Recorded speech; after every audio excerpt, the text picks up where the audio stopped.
नमस्ते दोस्तों, चलिए आज एक नई कहानी सुनते हैं। कहानी का नाम आंधी का बेटा। वक्त मिले तो जरूर देख लेना। एक कस्बे में एक विधवा अंधी औरत रहती थी। उसका एक बेटा था जिसके पालन पोषण की सारी जिम्मेदारी उसके कंधों पर थी। वह अपने बेटे को पढ़ा लिखा कर एक बड़ा आदमी बनाना चाहती थी, इसलिए उसने दाखिला कस्बे के सबसे अच्छे स्कूल में किया। वह दिन रात मेहनत करती ताकि बेटे की स्कूल की फीस दे सके। लड़के के स्कूल के बच्चे उसकी माँ के बारे में जानते थे। वे सब उसे अंधी का बेटा कहकर चिढ़ाते थे। लड़का इससे बहुत परेशान था। उसे अपनी माँ पर शर्म आने लगी थी। लड़का अपनी माँ के साथ कहीं भी आने जाने में कतराने लगा था।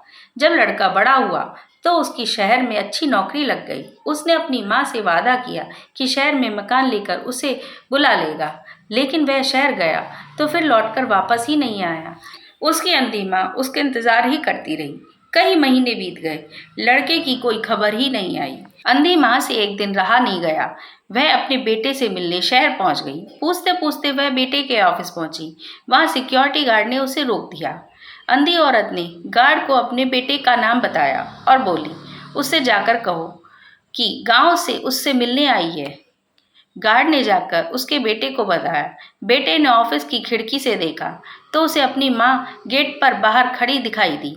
वह ऑफिस में सबके सामने अपनी माँ की वजह से शर्मिंदा नहीं होना चाहता था। उसने कह दिया कि वह ऑफिस में नहीं है। अंधी औरत वहां से चली गई।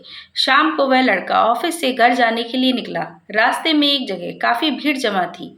वह गाड़ी रोककर भीड़ के पास पहुंचा तो बीच सड़क पर उसकी माँ को मरा पाया। उसके हाथ में एक चिट्ठी थी जिसमें लिखा था, बेटा बड़े दिन हो गए थे, तेरी कोई खबर ही नहीं मिली। चिंता हो रही थी इसलिए तुझसे मिलने चली आई। तू तो अब बड़ा आदमी बन गया है, तुझसे मिलना अब शायद मुझे गरीब की किस्मत में ही नहीं है, लेकिन मैं बहुत खुश हूँ तेरे लिए। तूने अपना ही नहीं मेरा सपना भी पूरा कर दिया। बस मलाल इतना है कि तेरी तरक्की ही नहीं देख सकी। काश बचपन में तेरी आंखों में सरिया ना घुसा होता और मुझे तुझे अपनी आंखें न देनी पड़ती होती, तो तेरी तरक्की अपनी आंखों से देखकर सुकून से मरती। तेरी अंधी माँ। ये पढ़कर लड़का फूट फूट कर रोने लगा। जिस अंधी माँ पर उसे शर्म आती थी, उसने उसके लिए कितना बड़ा बलिदान दिया था।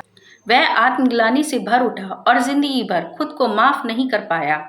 धन्यवाद।